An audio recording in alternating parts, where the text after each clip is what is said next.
And Senator Griffo, thanks very much for joining us. Well, it's nice to be with you, Liz. So this is really quite something.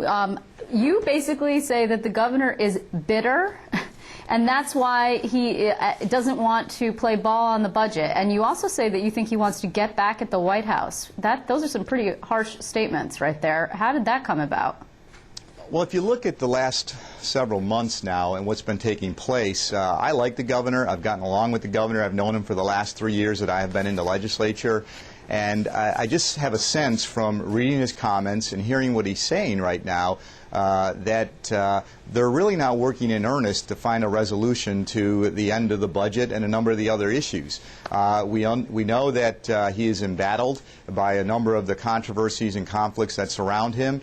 Now I also believe he's embittered, because if you read some of the things that he has said, how he is second-guessing now whether or not he should have stayed in the race and what he could have done. I just have a sense right now, with the lack of real effort being put into discussions and further conversations on how we can find an end to a number of the issues, it doesn't appear that anybody is trying to facilitate conversation and cooperation to arrive at a consensus here that will get us a result. Well, but you also said that you think that he's particularly angry because there's no ambassadorship or some other kind of job waiting for him at the other end of this. I mean, when we rewind the tape a little bit, we see that the White House actually injected itself into this race back before the governor in February dropped out, before the domestic violence with the AIDS scandal, before the Yankees tickets, before all of that. His poll numbers were crummy, his fundraising was crummy, and the White House, you know, not so subtly said, hey, sent Patrick Gaspard, who used to be 1199's political director, now political director of the White House,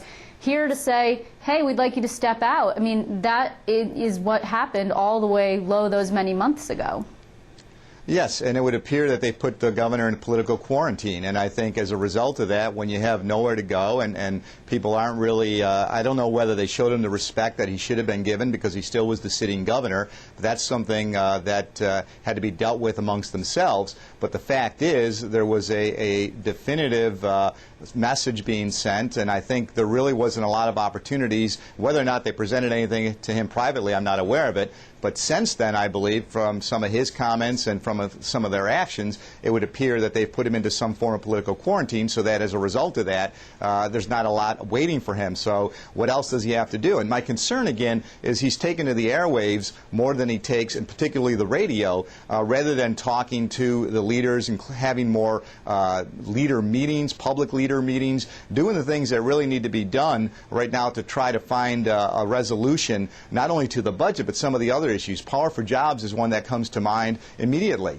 Right now, you still have a responsibility, in my opinion, as the chief executive officer of this state, to be fully engaged and to be ready, willing, and prepared to work within the structure right now, despite the fact that I found Albany defies logic and reason over the last 3 years that I've been there, Liz. It's just remarkable. The governor himself calls it Planet Albany. But really, I mean, before we go on to what everybody's role is in this mess, and it is that's the only thing one could call it at this point, I think. I mean, the allegations that you're leveling are quite serious. I mean, to what end would he do that? Would he hold the whole state hostage by refusing to play ball on the budget, by refusing to engage, by being embittered personally? I mean, those are some pretty significant charges, and of course, and we have to say, refuted very significantly by his own press office, which you dismissed because you don't think that the people around him have any credibility.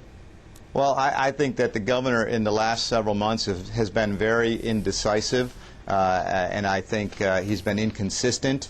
The hedge fund is an illustration. He made a proposal, then they backed off on the proposal when they recognized that it was a bad proposal. We've seen that in a number of different scenarios right now, where you'll be saying one thing, then changing position after that. I don't believe that he's fully engaged. I believe that you could have had a regular public leaders meeting, just to bring the legislature back without having anything to really be being considered to get done constructively doesn't make a lot of sense, except to just try to be trying to create more havoc. And my point would be there should have been ongoing, the way I would have did things, I think you and many others in normal life would have just said, hey, look, we need to continue to communicate, to work out our differences. We're not going to agree on each and every aspect of various issues, but we can find some common ground, and in the end, we need to get a result for the people that we all serve. Okay. I don't see that happening. Okay, but let's just put out some of the realities here. You're a Republican. The governor is a Democrat. This is an election year. There are two branches of co-equal branches of government: the executive branch, which is the governor's branch, and the legislative branch. The legislature has a degree of responsibility here. To what degree are you and your colleagues taking responsibility for the failure to get an on-time budget? We're approaching August 11th, which would be an historic day. It would be the longest, the latest, really, budget in modern history.